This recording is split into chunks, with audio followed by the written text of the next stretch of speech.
Have you ever felt like you weren't good enough? Like no matter how good of a person you are, no matter how many accolades and awards and recognition and how great of a parent you must be and how great you're doing at work and in your career, you felt like something was off? Like you can be found out to be a fraud at any given moment? If that resonated with you, then you might be dealing with something called imposter syndrome.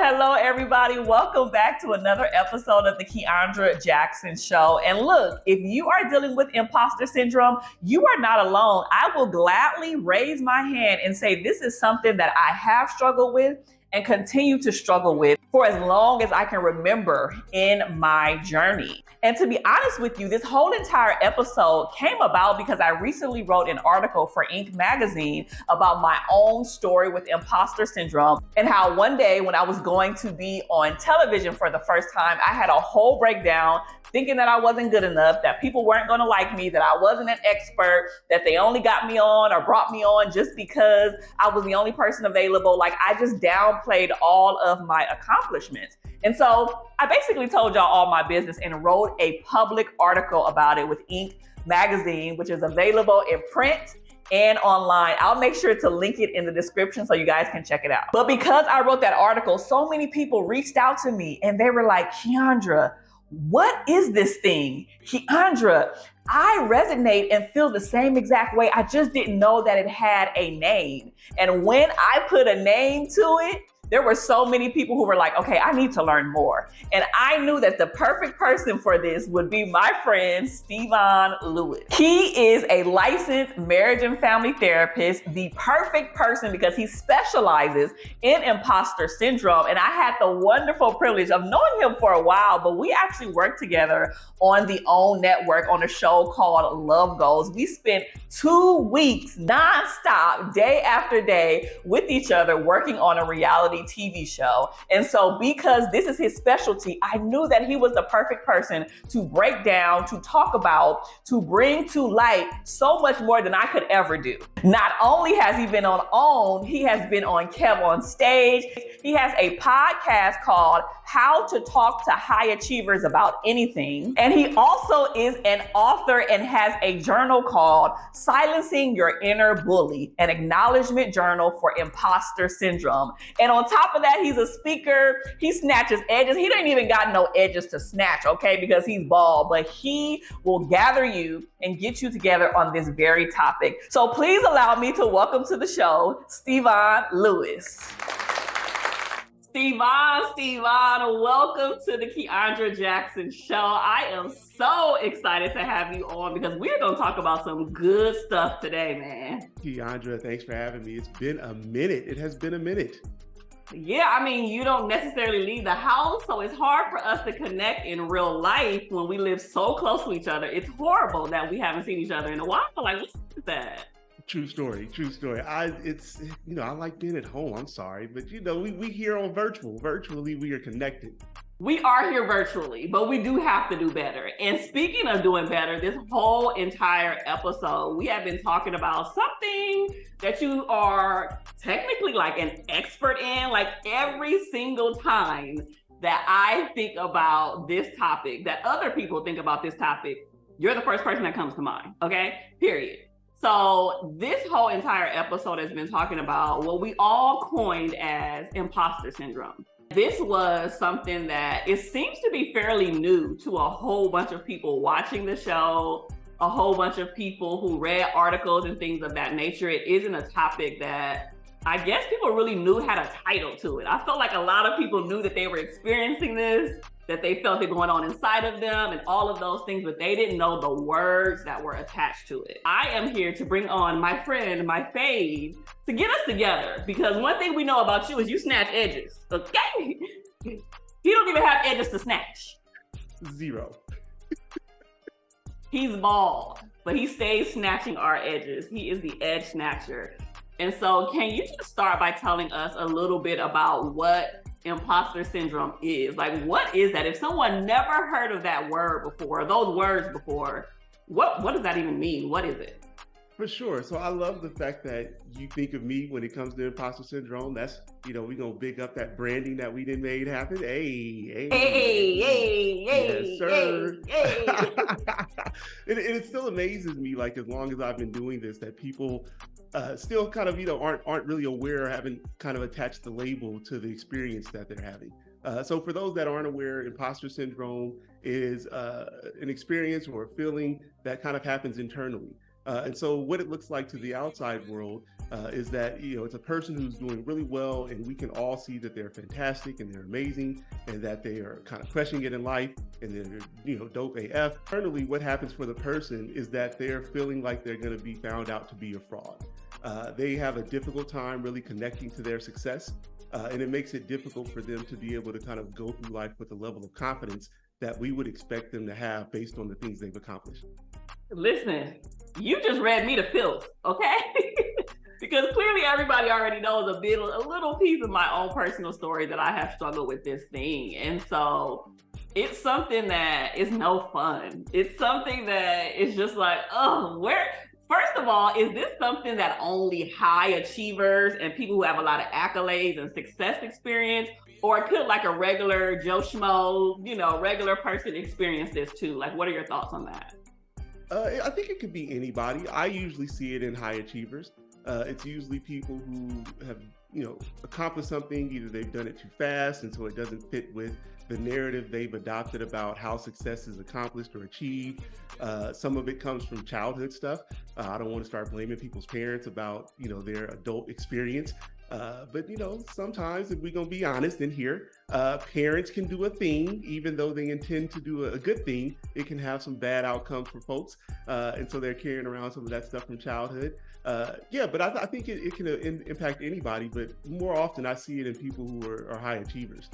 That makes a lot of sense. And you even hit on like my next question, because I was wondering, like, what is the origin of this? Like, what is the root? Where does this come from? How does it integrate and tiptoe into our lives? And I know you mentioned, parenting and growing up and how it can seep in through that. Are there some other ways that imposter syndrome can creep in that we're just completely unaware of?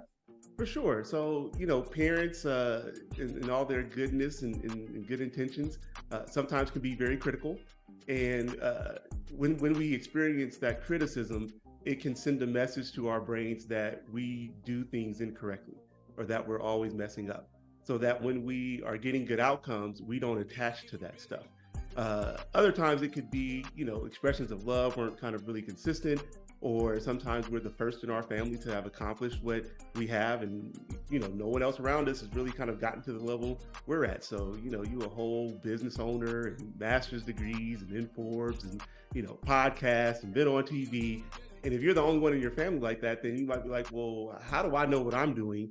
Because no one else that I'm connected to or this blood that's in my system is really, popping like this. And so you feel like, well, I can't really, know what I'm doing or have this thing down or really be coming from me. So this must be accidental. And so those are some of the things that really happen. And I think the other one that's really big that I think we can all attest to is when we're in environments that don't really affirm who we are. So for whatever reason, the environment suggests that we don't belong, and we internalize that and take that on, as opposed to questioning the environment we're in. If y'all not taking notes, baby, you need to go ahead and do that. He said something that it got me. He said, you think that things happen accidental. Oh, I feel like you're gathering me. I just feel really gathered right now, and in the best way possible, because even though, imposter syndrome is something I have been working through, it still creeps up all the time. Like, it almost feels like it just doesn't really ever officially go away. Mm-hmm. And it's something that you have to work through and manage and keep going at and keep combating on a daily basis in order to stay in that space where you do affirm yourself. So I know you have so much great content on social media, especially on your Instagram and LinkedIn. I've been seeing you on LinkedIn. Your LinkedIn game been going up. I see you. Okay. But I have been seeing you snatch edges on IG for a very long time. And so can you give us like some very specific words, language, sentences that people typically would say to themselves or about themselves if they are struggling with imposter syndrome, because I got a feeling there's gonna be somebody watching this and they're gonna be like, that ain't me. I ain't never said that. But when you say these things that you were about to say, I feel like it would just resonate with them so much deeper. So I love the part where you were talking about how you have to be relentless in kind of combating your imposterism, because that's exactly what I try to preach, is that it's not really about getting rid of it, that it disappears. Maybe for some people that's possible, but the idea is that we want to kind of decrease the frequency, intensity, and duration of how often we feel like an imposter. And the other thing that I love is what you just talked about, is how that shows up for us. Like, it's the language, it's the narrative that we adopt and what we tell ourselves.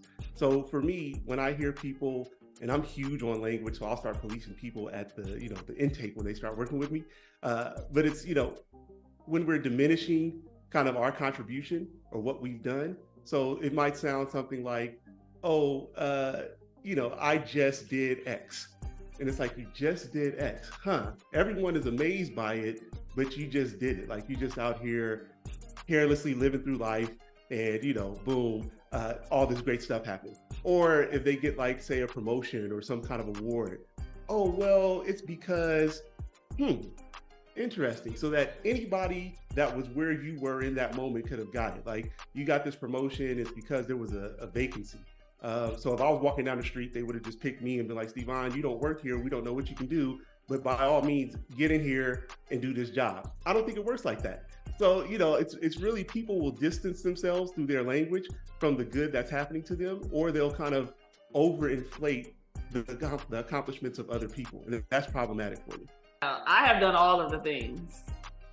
And especially, and I know people who are not from Cali or LA, y'all don't really understand like the Compton, Long Beach, Inglewood situation. Maybe you do because of the song, but Stevon grew up in Inglewood, right? If I'm not mistaken. Yep. And I grew up in Compton, right? And so seeing people like us who are doing great things and doing the things that we have done, it's not as often.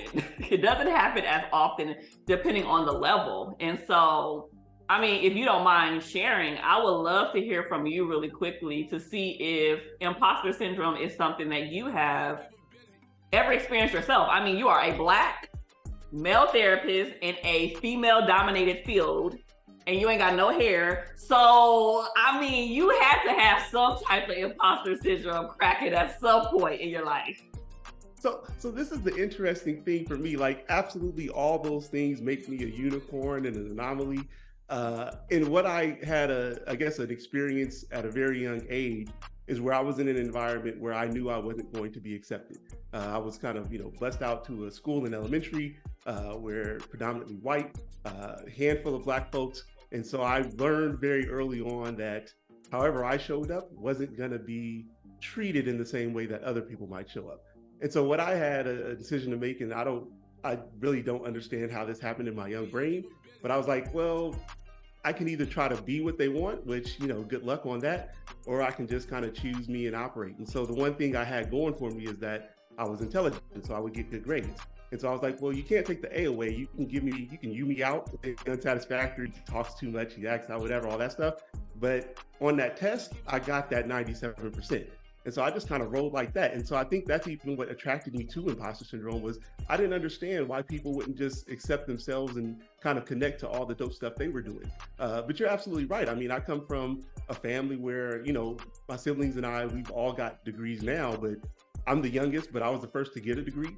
And it's a thing where you didn't have parents who had degrees, they coming from the South. So, just all the things that you don't see the models for what you're becoming. And so, like, I just had to recognize or choose that, hey, I'm gonna operate like me, and if I get good outcomes, I'm gonna roll with it, and I'm not gonna kind of, go through life doubting myself in that way. And it's always fascinating when I see people doing amazing things, and I'm like, yo, you popping, and they're like, I don't know, and not confident. It's like, you killing it, you got this. Thank you for sharing that. Not a lot of us, especially for people who grew up in the hood, have that experience. Like, I went to the ghetto of the ghettoest of school. I didn't get bussed out, okay? You are walking to school, okay, period. It is right up the street. And so I think you have a very unique and interesting story that so many of us don't necessarily have, but nevertheless, it's still powerful, it's still impactful, and it really sheds light on how people navigate their imposter syndrome in very different ways. Like, you could have just easily gave in and just like, nope, I'm going to morph into whatever those people want me to be. But you were like, hey, yo, I know I'm never going to match up to this, and I'm just going to do me and be me. And that's what genuinely makes you uniquely you. So thank you for sharing that. Thank you for sharing a bit of your story. I have one additional question before we get into a little game, okay? Because we do like to have fun over here. If someone is saying, okay, Stevon, you are talking to me. I am all the things, and I mean to the T. How would you encourage them to handle and tackle their own imposter syndrome? I know you have a resource of your own. I'm gonna let you plug your own stuff, but what other options are out there for people who do struggle with imposter syndrome, but are really ready to do the work and to get better and do better? Also want to, before I answer that, say that I don't want people to take away from our conversation that it was easy for me to just lean into myself. Again, I got blessed out in elementary. I came back to one of those schools that you walk to kind of deal for junior high, middle school. So I did not fit in when I got back. So I had to, again, choose myself because people talked about me of being, all the things, Oreo, what have you. And I had to work through that. So it wasn't easy. But again, I think it's better to choose yourself. But to your point, thank you for allowing me to plug myself. I did write a journal called Silencing Your Inner Bully. It's an acknowledgement journal for imposter syndrome. Hey, we out here authors, I'm trying to get to Keandra level, 8 books under the belt. We popping. I cannot deal with you. I cannot. Plug yourself. Don't be trying to insert me, okay? Oh, look at you. Don't run from it. You did it. I'm just trying to follow the model. That's all. You got a good model. So I want to duplicate for myself. Look, maybe this is my imposter syndrome bubbling up as you were saying those things. I said, oh, I caught myself. Just a little bit. Just a little bit. Okay, look, we're going to spin the block. Rewind. Go ahead and talk about your journal. Absolutely. Yeah. So you could get that. It's available website, acknowledgementjournal.com. Or my website, stevonlewis.com, and that's really helpful, and it guides you through activities and exercises and some questions, Socratic questioning and prompts or whatever to help you kind of work through what's creating imposterism in you. I think for me, the one thing that I believe in and is really helpful for people is to kind of question the feeling that they have. So for people that struggle with imposter syndrome, they feel like they don't have what it takes. They feel like they don't know what they're doing. They feel like an insert, adjective to describe what it is. I'm saying, why are we just kind of accepting that without questioning or investigating it? And so my favorite thing is to say, well, where's the evidence? Where's the evidence to support that you don't know what you're doing? Where's the evidence to support that you don't have the ability to do what you're doing? Where's the evidence that you aren't really as good as you feel like you are? Like, show me. If those things are true, then I would say reality, the world we live in, should provide some evidence to support that. And if there isn't any evidence, then I feel like you're just making stuff up. And why are we doing that? That is so true. In addition to your journal, I mean, we are both licensed therapists. So of course we're going to tell people to get their butt into therapy as well, because that is also a wonderful place to really dig deep and figure out what the root of that thing is, and also to manage it. I know that's what I had to work through. And clearly y'all seen that it still bubbles up from time to time, but that was the source. That was the place where I was like, okay, I have to work through this, because if not, my level of success is always going to be capped by my own limiting thinking. And I didn't want that for myself, my family, or all the people that I will impact. My bad. I'm like, they know they're talking to 2 therapists, so therapy's always on the table. Like, I didn't feel like I needed to mention that, but you're absolutely right. I should not be assuming like that. I would encourage people to see a therapist that can support them through that work and help them kind of, figure out, again, where that stuff comes from. But, I thought that was par for the course. We 2 therapists talking, so therapy's always on the table. Absolutely, absolutely. You have dropped so many amazing gems. And before we play our little game, I definitely want people can you just tell people how to stay connected with you? Because I know what you have said is going to be impactful to so many people. And they're going to be like, where can I get this journal? How is he going to snap my edges on Instagram? Like, I want to be snatched up. So can you tell people the best ways to stay connected with you? Absolutely, absolutely. So I've made things easy.